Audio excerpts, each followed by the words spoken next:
I just loaded the aircraft, and as you can see here, by default it's loaded with the engines running. Now I need first to set the PMDG 747 to cold and dark panel state, then I start my pre-flight procedure from there.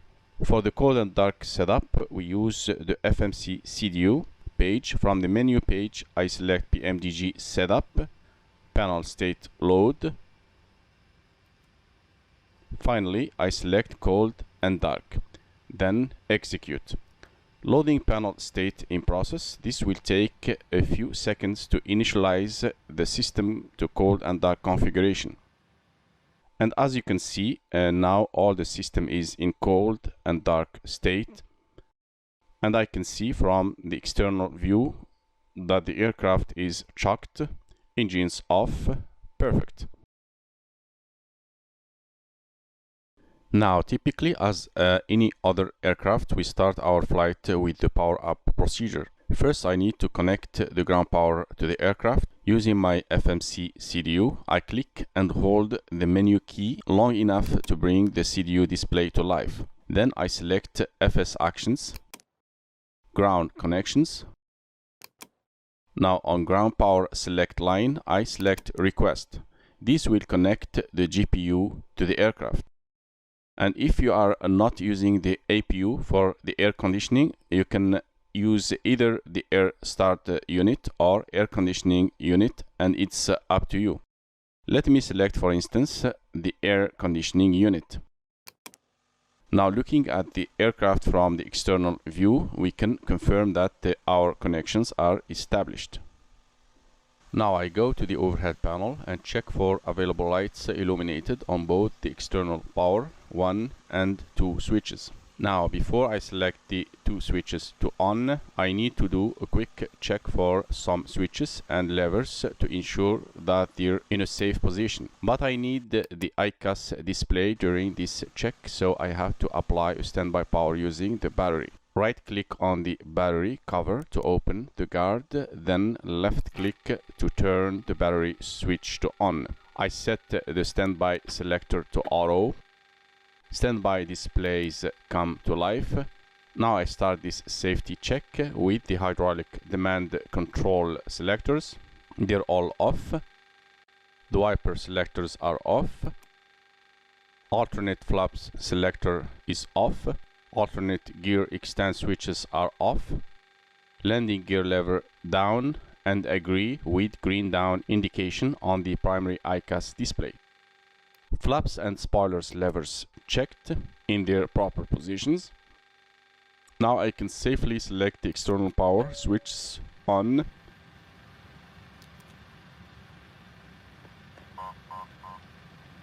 Nav switch goes on. And we can initiate the IRS's alignment by rotating the IRS selectors to nav.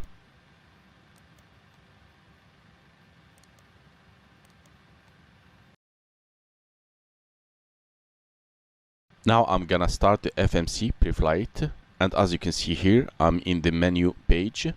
I will start first loading the fuel and payload using the FS Actions feature. I will start first with the payload. Now to do so, the easiest way is to enter the planned 0 fuel weight here and let the passengers and cargo loading details to be managed by the FMC loading feature. Now I will open the OFP PDF file where I'm gonna pick some figures for my FMC Preflight. Starting with the 0 fuel weight. My estimated 0 fuel weight is 488,848 pounds. Now I need to put this in thousand units, and if I convert 488,848 pounds to thousands, it will be 488.8. I will put this in the 0 fuel weight line select.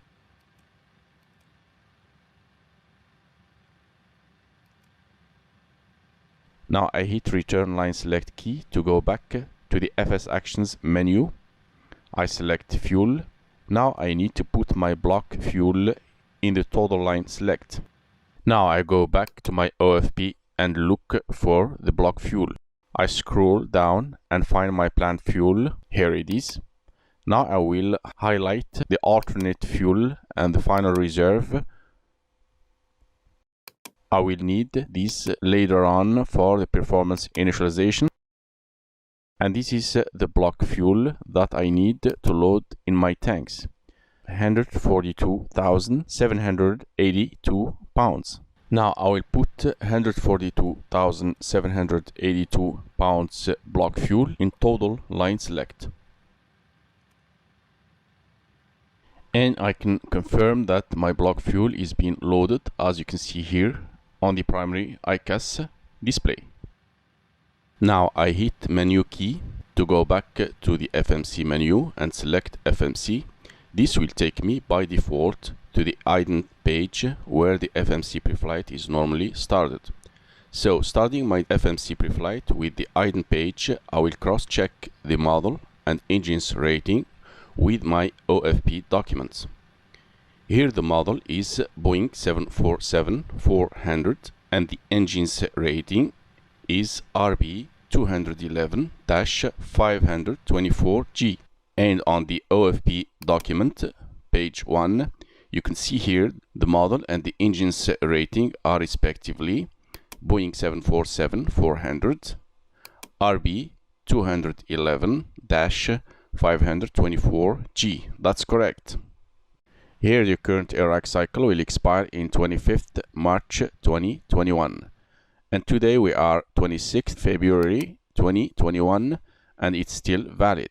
Now I select pause init page. Now keep in mind that if you are using the real-time IRS alignment, you need to complete this step as soon as you power up the system. Now I'm gonna enter the departure airport identifier for position reference, CYHZ.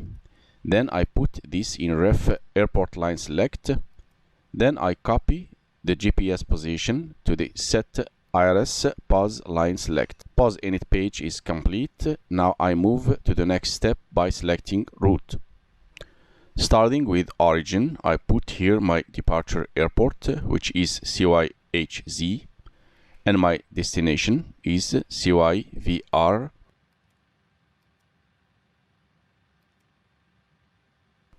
Now, if you remember in my last video, when I created my PMDG 747 FMC route format with SimBrief downloader, the file name was CYHZ CYVR, which is already stored in my FMC. Now, if I enter this in CO route line select, this will instantly load the whole route to the FMC route and no need for a manual route programming. After entering the CO route name, I hit activate line select key, then execute. Then I can put the flight number shown in my OFP document, which is ABC123. Now I can step through the route pages to check if it's set properly. Now to complete my route, I need to add the departure and arrival procedures. Using my Navigraph charts, if I click on type route, I get this window where my complete route is edited in text format. And you can see here my departure runway is 32, followed by CYHZ4 seed. And for the arrival, Canuck 5 is my star, followed by ILS 26 left approach. Now I will put this in my FMC. Now I go back to my FMC and select departure arrival function. This will take me directly to the departure page, as you can see here. Here I'm gonna select first the runway, which is 32. I select CYHZ4 from the seats, then execute. Now to go to the arrival page, I select index, then I select CYVR arrival. From the stars list, I select Canuck 5, 26 left. Then I select ILS 26 left, then execute. Now I go back to my route and step through the pages. My departure is from the runway 32 via CYHZ4 seed. I check for any discontinuity. My arrival Canuck 526 left is there. All looks good. Now I go to the performance initialization. I click on zero fuel weight line select key to edit my current zero fuel weight in the scratch pad. Then another click to copy this to the ZFW or zero fuel weight line select. Now to get the fuel reserve, I will add the alternate fuel amount to the final reserve fuel. This will be approximately 19,200 pounds. In 1000 units, this will be 19.2. Now I will put 19.2 in reserves line select. Now according to my OFP sheet, the cost index is 56. The initial flight level is 360, followed by a step altitude of flight level 380. This means that the step size will be 2000. So I will put 56 in cost index line select, 360 for the initial cruise altitude, and 2000 for the step size. And this complete the perf init page. Now I will step to the thrust limit page. Now before I select the N1 limits, I need first to analyze this using a free tool called Utopia version 1.3.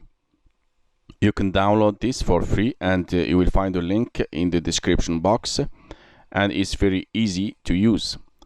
I click on Utopia to run the application, and you get this window opened. From the aircrafts list, I will select PMDG 747-400. Then I select the units for the weight calculations. And if the engine NAIs will be used, check this box. Now I need to fill up the airfield and weather data by clicking on this icon. This will automatically do the job for me.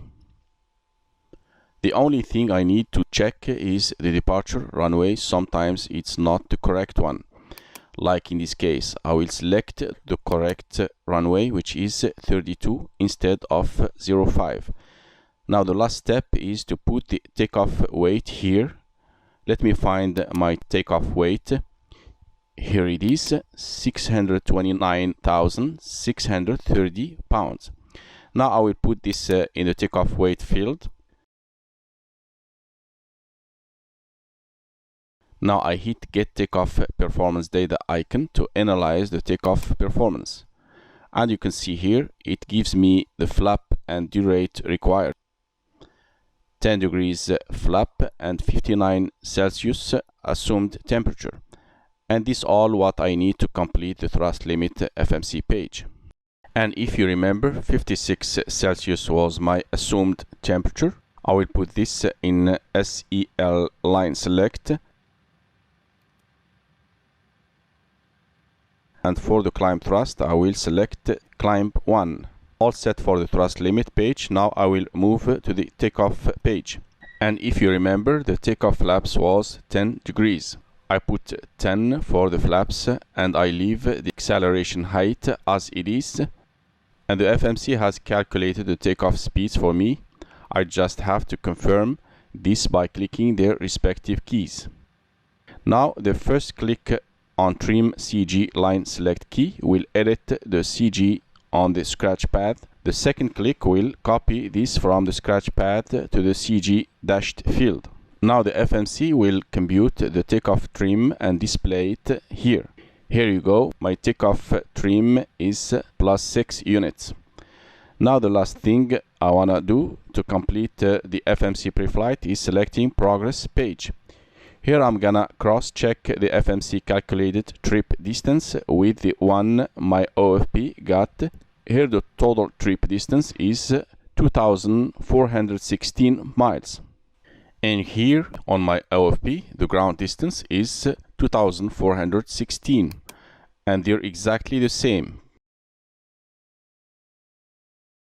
Now from the display control panel, I select engines on the secondary ICAS display. Then I check for sufficient oil quantity.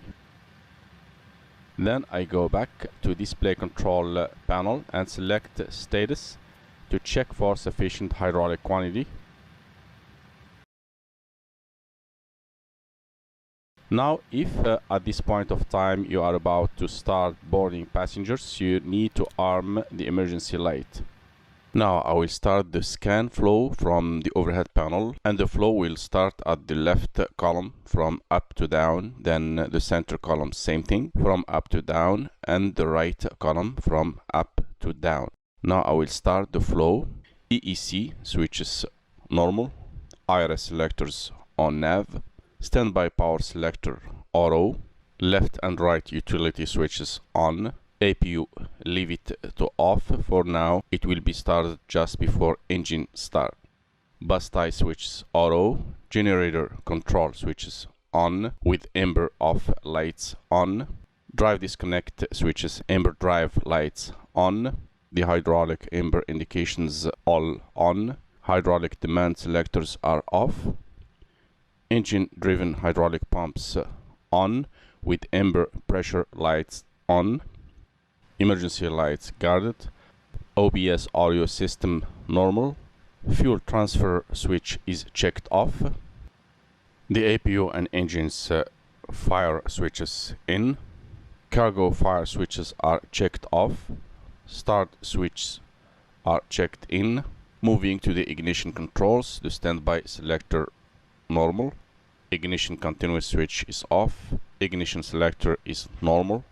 Moving to the fuel jettison control panel, the selector is checked off, the left and right nozzle control valve switches is safetied, the fuel crossfeed switches 2 and 3 armed, and the fuel crossfeed 1 and 4 are open.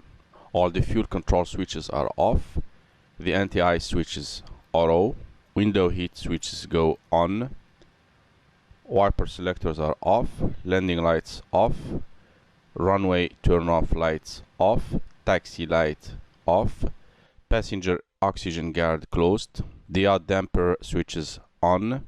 Moving to the pressurization panel, the outflow valves pointers in open position, the manual left and right switches are off, the outflow valves control switches is centered, the auto selector normal, passenger and flight deck temperature controllers set to auto, trim air on. Now for the recirculation switches, if we are using the packs, we select them on, and if we are using the ground air conditioning unit, we select them off. For instance, I'm using the ground air conditioning source, so I select them off. Equipment cooling normal, high flow and pack reset switches no need. The gasper switch is on, packs are off, and if we are using the APU or the ground air source, we can turn them to normal. For instance, I leave them off.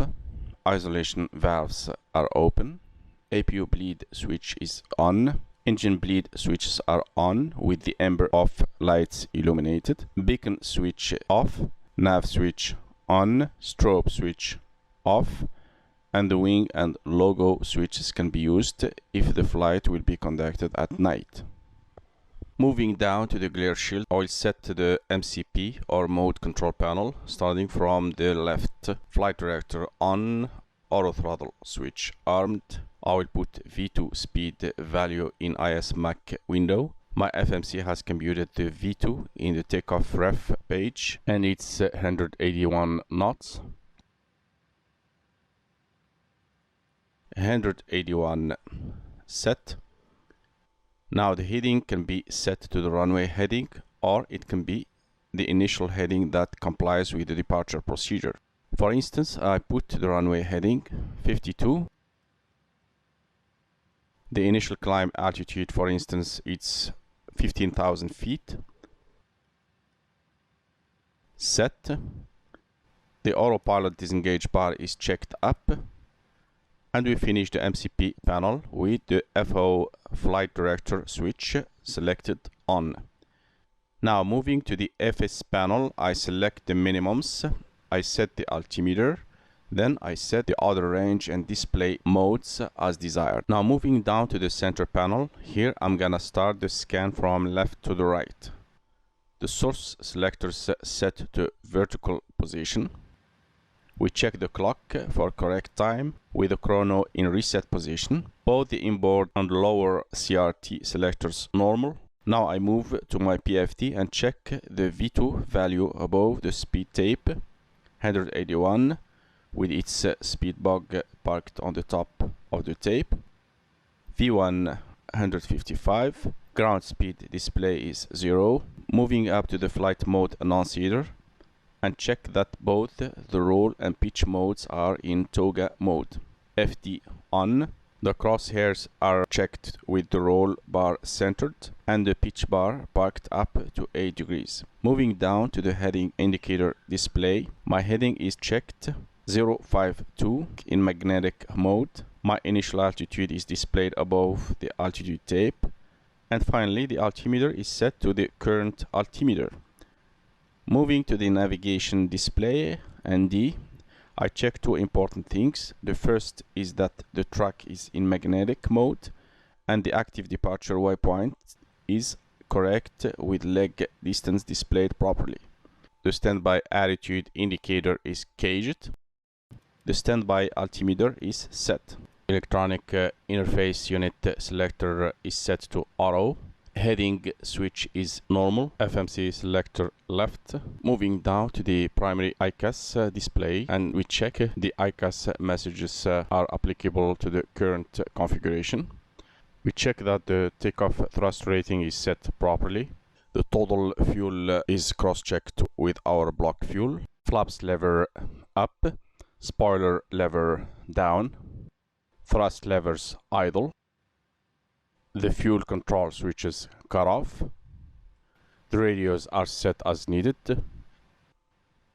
No smoking and flight deck door selectors set as desired. Seat belts selector to auto. Rudder trim index position 0. And we test the TCAS system. TCAS alerts and displays are checked on both PFD and ND. And the computer voice has confirmed that the TCAS test is passed. And finally, we set the auto brakes to RTO. Now for the engine start, I'll be using the APU bleed air.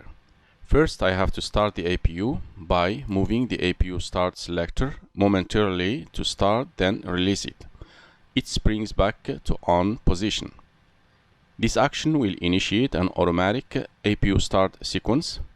Now to monitor the APU indications, I will select status from the display select panel. And you can see here the APU readouts showing the start process.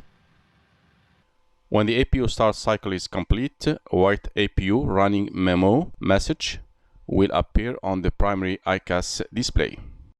But I have to clear these amber memos first by using cancel button.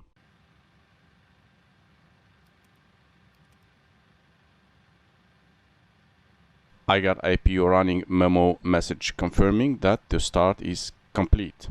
I will now connect the APU generators to the electrical system. On the display select panel, I select electrical and confirm that the APU generators are connected properly to the system. Now using my FMC from the menu page, I select FS Actions, then Ground Connections. I will disconnect all the ground units from the airplane. And we can confirm this from the external view. Packs are selected normal. Recirculation switches go on. At this point I got both the APU electricals and bleed air established. I can proceed now with the before engine start procedure. Now to prepare the engine start, I will perform some actions commonly known as the before start procedure. This will put the engine start in the proper and correct conditions. I will start this procedure with the hydraulic pressurization using the demand pumps, and we start always with the selector number 4 to prevent unnecessary fluid transfer. Selector number 4 to aux, number 1 to aux, then both the number 2 and 3 to auto. Amber system fault lights all out. Amber pressure light for the demand pumps 2 and 3 also out. From the display select panel, I press fuel select button to bring the fuel synaptics to the lower display. Here what I'm looking for is to check whether the center and stabilizer tanks has fuel. And as you can see here, they're both empty. And the reason for doing this check is to know whether the center and stabilizer fuel switches will be selected or not. And for instance, they won't be selected. All the other fuel switches go on.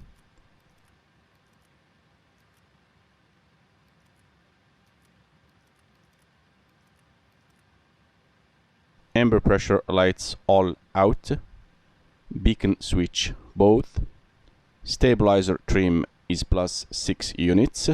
I set this using the stabilizer position indicator by moving this white band with my trim switch to 6 thick mark.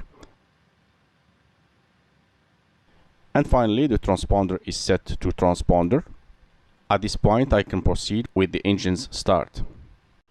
Now for the engine start, I want you to check first on your Boeing 747 airplane at the overhead panel where the engine start control panel is, and see here in this area if it looks blank like this. And if it does, this means that you don't have an auto start feature installed. And if you find at this blank area an auto start switch, as you can see here, this means that your engine system has an auto start feature.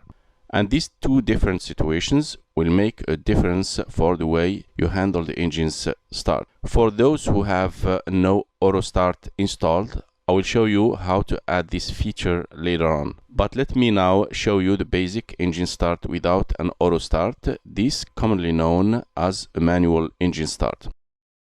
Now the engine start actions are initiated by first turning the packs to off. I select engines to bring my secondary engines indications on the lower display, as you can see here. Now I check the current ambient temperature here, and it's plus 14 degrees Celsius. We are below 30 degrees Celsius.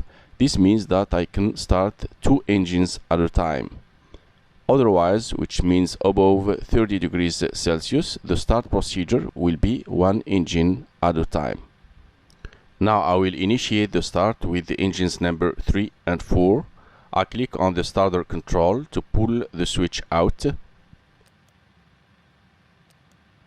The start white light on each switch comes to view to indicate that the start valve is open. On the lower ICAS display, I start monitoring the start progress with first the N3, and it's pulling up nicely. At 25% N3, I introduce the fuel to the engine by selecting the fuel switch to run. The fuel flow then is checked. The EGT is rising nicely, and we want to keep an eye on the EGT does not reach the EGT limit indicated by the red line. Now I watch for the starter cutout when the N3 reaches 50%. 50% N3, start white lights extinguished, indicating that the start valves are closed. Now before the N3 reaches the idle, we want to check for existing movement in both N1 and N2 with a rising in the oil pressure. Finally, we let the engine stabilize at idle. Now the start cycle for the engines number 3 and 4 is complete. Now I go back to the overhead panel and proceed with the engines number 1 and 2 start, following the same steps.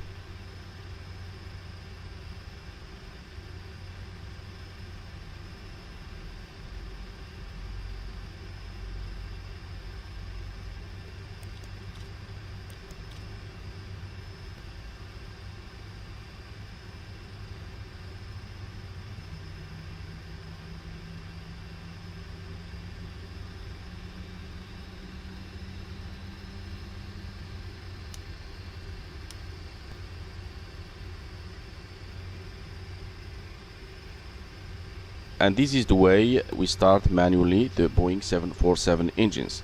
Now I'm gonna show you how to add the auto start feature to your engine's system. And you can see here, for instance, there is no auto start switch. Now to add this feature to your engine's system, you go to your CDU from the menu page, select PMDG setup, then aircraft, equipment, then using the next key, step through the pages until you find the engine auto start system with yes or no options.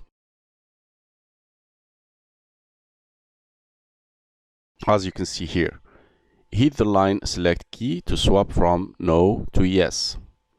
Now I go back to my overhead panel, and you can see here now the auto start switch is installed. Now I will discuss the auto start briefly to see how it differs from the manual engine start. All the engine start sequence will be the same as I showed you in the manual start, except the way we initiate the start is a little bit different. Let's see how the auto start is initiated. First, the auto start switch is checked on. Now I pull out the start switches number 3 and 4. Here you will notice that the white start light remains extinguished. This action, unlike the manual start, will arm the start valve for opening. The valve will open only when I position the fuel switch to run.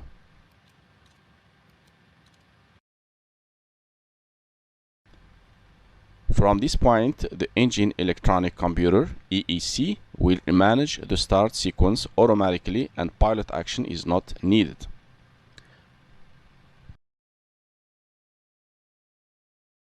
After a complete engine start cycle, I perform some actions commonly known as the after engine start procedure. Starting with the APU, select off, hydraulic demand selectors set to auto,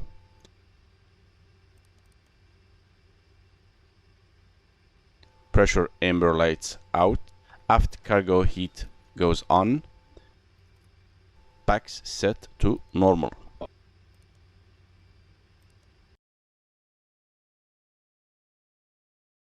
Now I will do the before taxi items. My takeoff flaps today is 10, flaps set to 10. Now I will check my primary flight controls.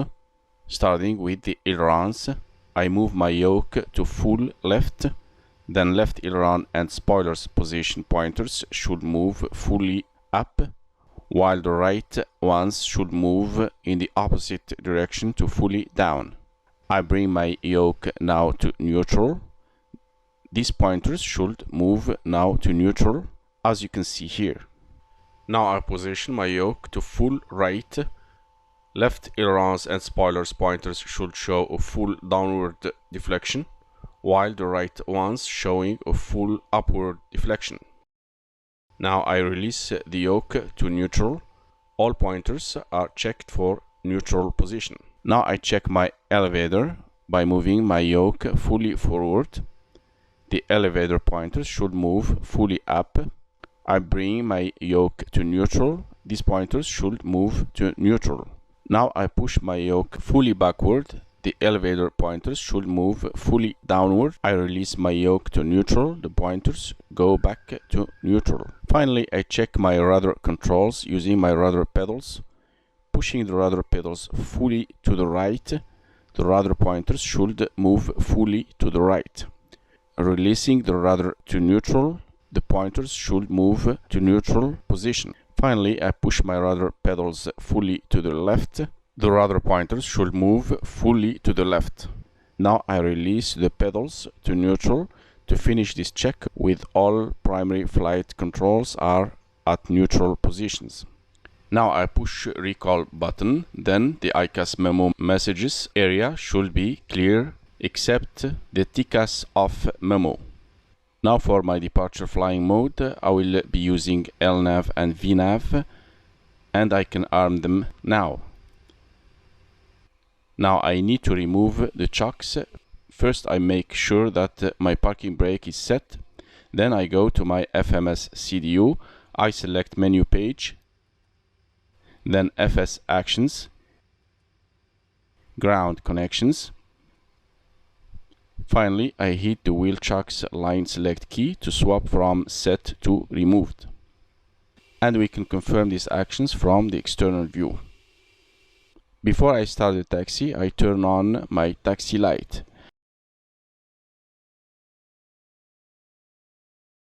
Currently, I'm holding short of the runway 05 and I'm assuming that I have received the takeoff clearance.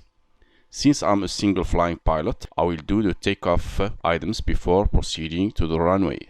Starting with the traffic check on final, clear, landing lights on,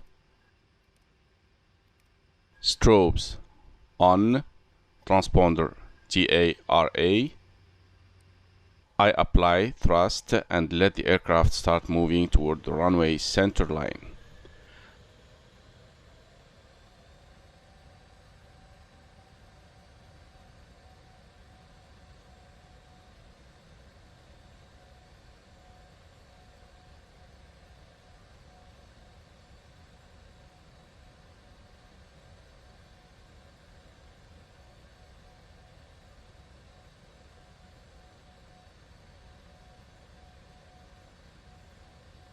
As the gap between my dashboard and the runway edges is about to close, I apply full left pedal to apply full left steering tiller to have a good control for centering the Boeing 747 on the runway.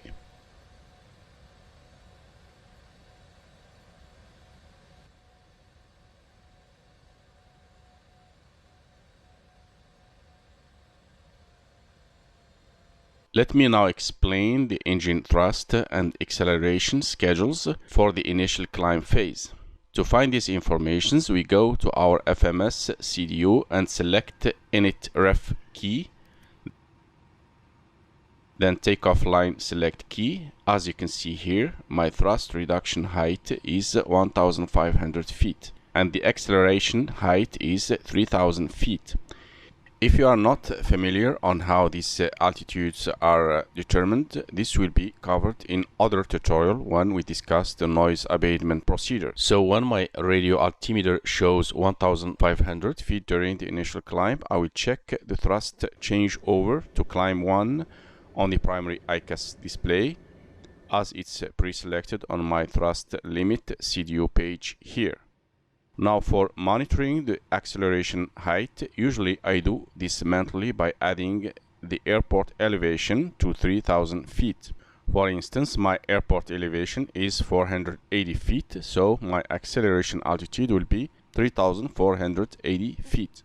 But what you can do, if you prefer to have a visual reference on the PFD, you can use minimums feature on the FS control panel by selecting first the minimum reference to barometric using the outer rotary selector. Then I select my acceleration altitude. For instance, it's 3480 feet using the inner rotary knob.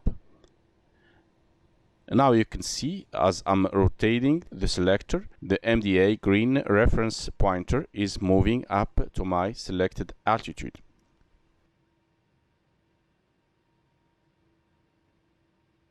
(3480) is now set, and you will see how this will be used when I get to the initial climb phase. Now I will start the takeoff by first holding the brakes. I push the clock button to start the timer, then advancing thrust levers to give me approximately 1.2 APR, since this aircraft has Rolls-Royce engines. Now, if your Boeing 747 has the Pratt & Whitney engines, let the engine stabilize at approximately 1.1 EPR. And for the General Electric engines, let the engine stabilize at approximately 70% N1. Now, during this procedure, we look for a symmetrical increase in the 4 EPRs with a stable spooling, for instance, at 1.2 EPR. After the engines has been stabilized, I hit the toga switch to engage the auto throttle. Thrust ref comes in view on my FMA to confirm that the auto throttle is being selected and engaged. Now, during the takeoff run, I will be assisted with the takeoff V-speed callout from the virtual non-flying pilot. If you are not familiar with the takeoff speeds management, you will find a link to another tutorial talking about this in detail at the end screen of this video. Airspeed alive.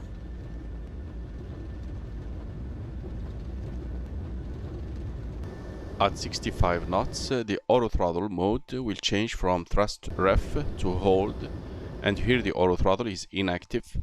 At this point, if we see that the takeoff thrust is not set correctly, we can adjust it manually.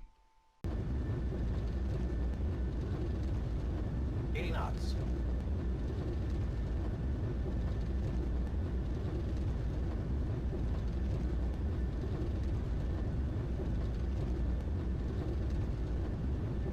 V1. Rotate.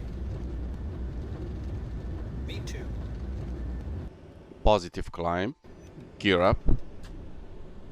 Above 50 radio altitude, LNAV engages if we're within 2.5 nautical miles of the active leg. Above 400 radio altitude, VNAV engages, and as the VNAV engages, the climb speed target becomes the existing speed at VNAV engagement. This speed is the speed flown during the toga mode. Now the VNAV will maintain the toga speed all the way to the acceleration altitude. 1500 radio altitude, thrust mode changes to climb 1. Now my acceleration altitude indicated by the green pointer is coming up, and as we reach this altitude, the speed target changes to flaps up speed, which is in my case 235 knots. As the aircraft start accelerating, I will start monitoring the speeds for flaps retraction, which are scheduled on the speed tape. At flaps 5 speed, I retract flaps to 5. The aircraft continues the acceleration as indicated by the speed trend arrow. Flaps 1 speed, flaps 1,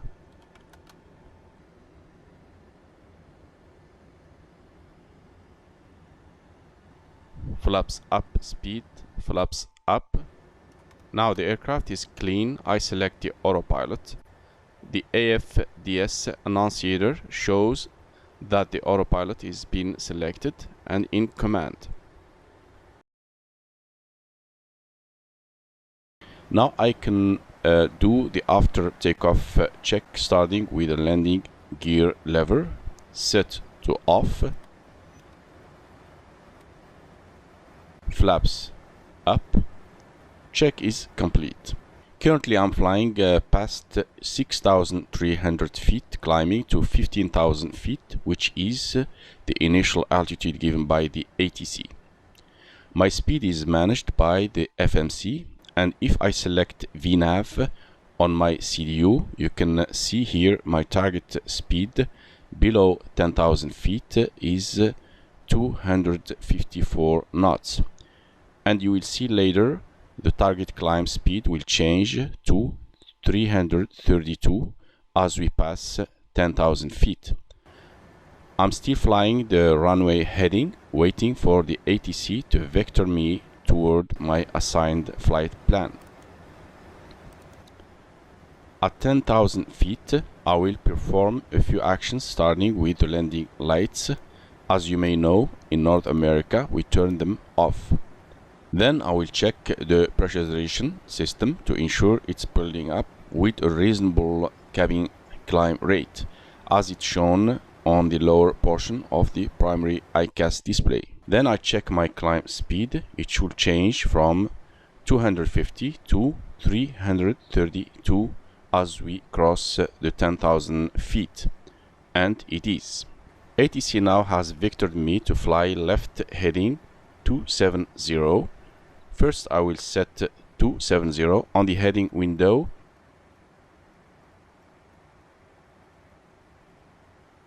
Then I press select to activate the heading mode. I confirm heading select on my FMA.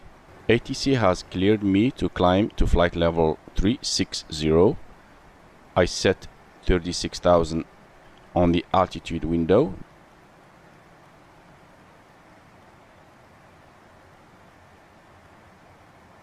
Then I click the knob to press it. This will tell the FMS to continue climbing to the new target altitude. Now I'm passing 18,000 feet, which is the transition altitude. I select STD for standard. ATC has cleared me to fly as filed. Now I select LNAV. Now I'm established on track toward the first waypoint, which is Kelno. The actual track is shown on the top of my ND, which is 277 degrees, and the computed track to Kelno according to my FMC is 277 degrees. Checked. Estimated time of arrival at Kelno is 1616 Zulu. Distance to go is 19 miles. If I select progress page on my CDU, I can keep tracking the fuel burn using the last column where the estimated fuel on board at each waypoint is displayed. For instance, we got 127,000 estimated fuel on board upon reaching Kelno waypoint. Moving down to the bottom of this page, we can see the time of arrival and distance to go to the top of climb. Now I'm reaching Kelno. I will write down some information on my flight log, starting with the actual time of arrival, which is 1616. Then on the progress page, I select the second page to find the fuel informations. Here I can see my actual fuel on board is 127.0 and the fuel used is 15.8. Now I bring my SimBrief flight log and fill in these informations. Time of arrival at Kelno is 1616. The actual fuel on board is 127.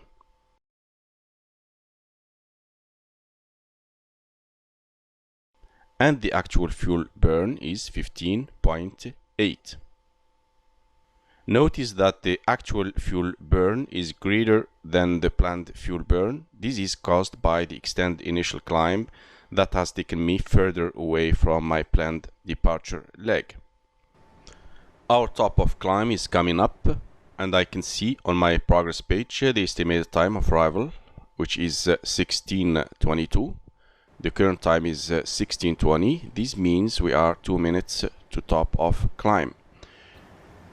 We are about 1000 feet to our planned cruising altitude, and you can see the white attention box around the target altitude.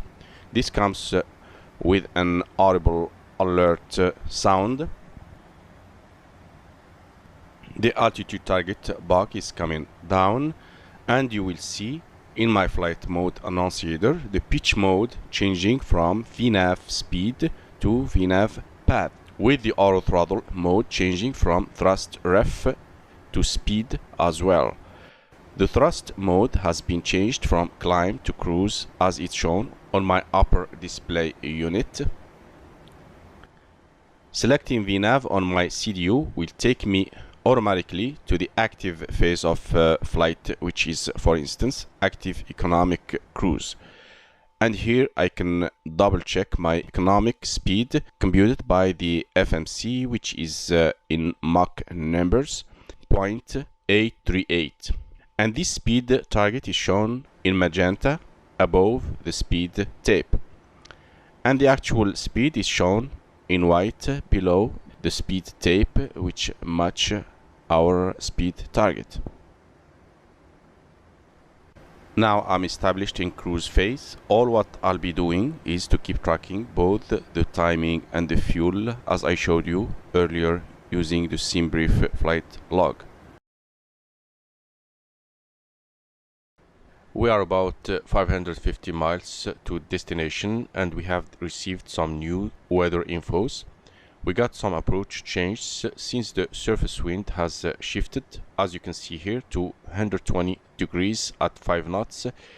We will be landing at the runway 08 left, so I will fly Canuck 5 arrival for the runway 08 left, followed by the ILS 08 left approach. Now I will put this on my FMC. I open my departure arrival page. Then from the approaches list, I select ILS 08 left. Then from the stars list, I select Canuck 5 08 left. Then execute. I got the active confirmations for both the Canuck 5 and ILS 08 left. Now I'll step through the legs pages to check for discontinuity.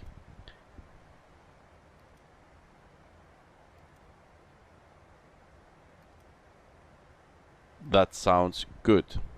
Now I will look at my star and approach and cross-check the waypoint constraints with my FMC. And you can see here my standard arrival starts at booth. Using the legs page, I will find the booth. Here it is. We must fly VTEF at or below flight level 210. My FMC shows flight level 210B, altitude constraint at VTEV. Checked. Another restrictions at lane with maximum speed of 250 knots. And we must fly lane between 14,000 and 10,000 feet. Here is lane with 250 knots speed, 14,000B, 10,000A constraints. Checked. Basra has a minimum of 10,000 feet constraint. Seabug has 8,000 feet minimum altitude constraint.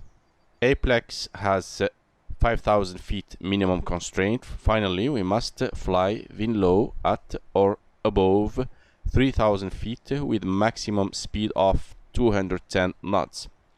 Now I will cross-check this with my CDO legs page.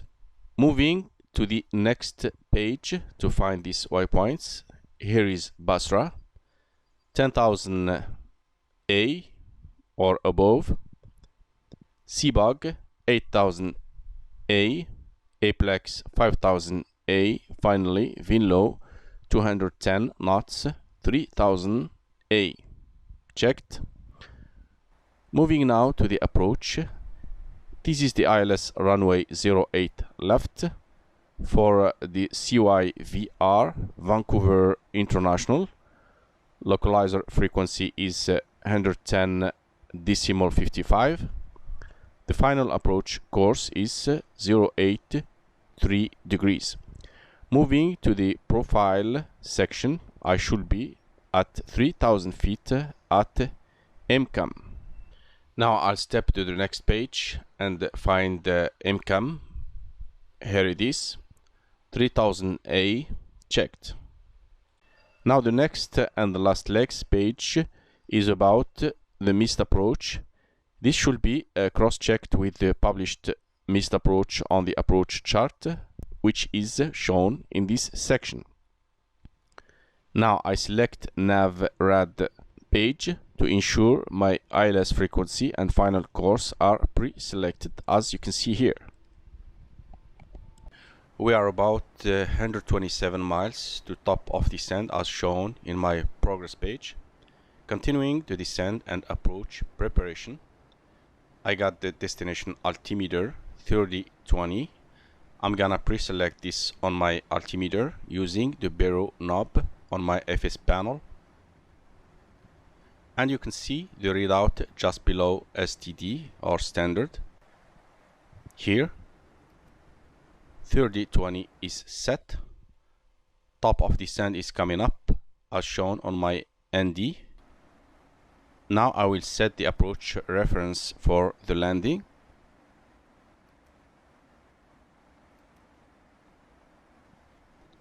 I confirm my ref data on my PFD. Checked. For the auto brakes, I'll be using rate 1. Now we are about 29 miles to top of descent. ATC has cleared me to descend to 10,000 feet.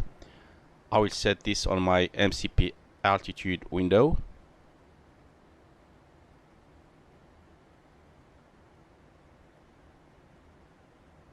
$10,000 set. Following our position on the ND display, we can see we're about to intercept our top of descent point. As the aircraft enter a descent phase, a vertical deviation scale will show up here.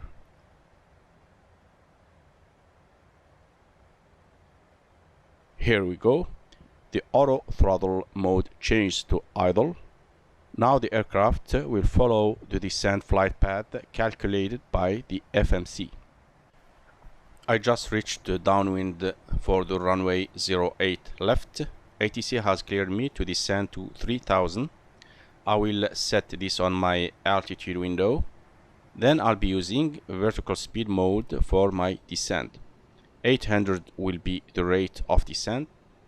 I just crossed the 10,000 feet. I'll turn my landing lights on. ATC has cleared me to start reducing my speed. First I check my speed. Up speed checked. Now I go for flaps 1. I set the flaps 1 speed.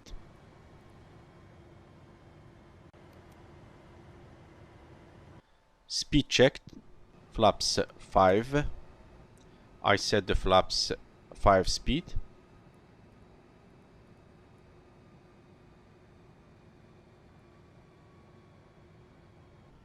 Now I go for flaps 20. Flaps 20 speed set.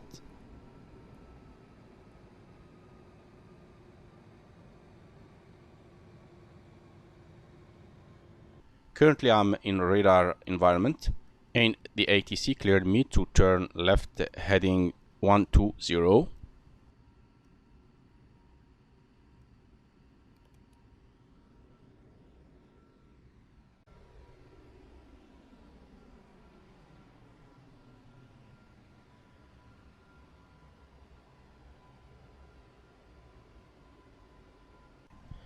ATC cleared me to turn right heading 140.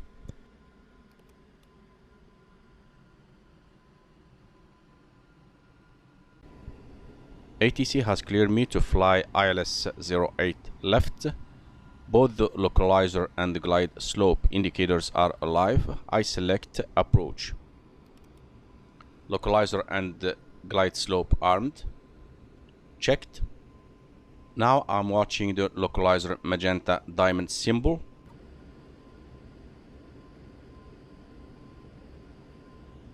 Now it's sliding toward the center, and the localizer green on my FMA checked. Now I'm watching the glide slope magenta diamond symbol. Now as you can see, it starts moving down to the center.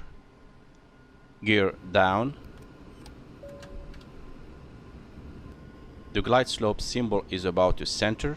I set full flaps. I set my approach speed. The wind is calm, so the speed will be VREF plus 5. I arm the speed brakes. Now I can visually fly the approach. My missed approach altitude is set. 1,000. I disconnect the autopilot. Now I'm hand flying the aircraft.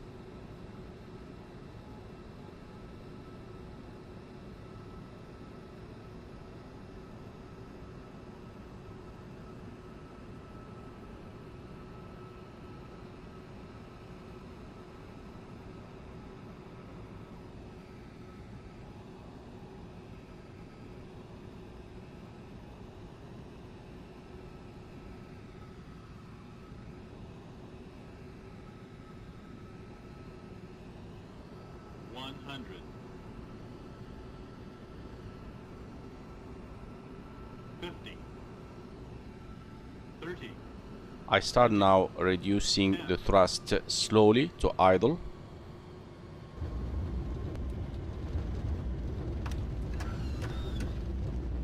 thrust reverse available.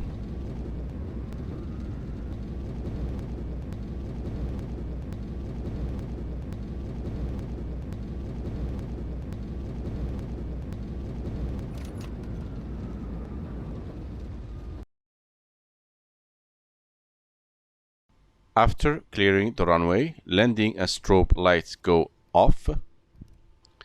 Taxi light on. Flaps up. Speed brake down.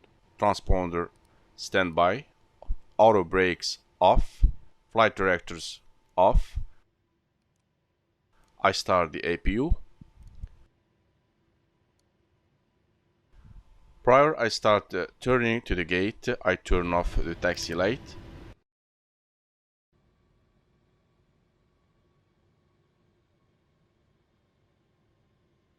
Now the aircraft is stationary. I set the parking brake. I got the APU running memo, as you can see here. On my overhead panel, the two APU generator switches showing available. Now I select them on. The fuel control switches are turned off. No smoking and seatbelt selectors go off. Hydraulic selectors set to off. All the fuel switches go off.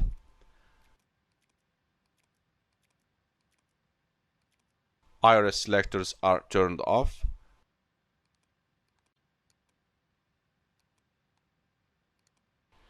Beacon light off.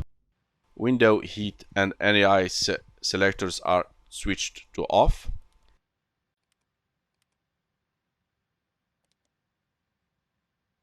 Yaw damper switches go off. Aft cargo heat off. Packs off. Emergency lights off. APU generators disconnected. APU stop. Standby power off.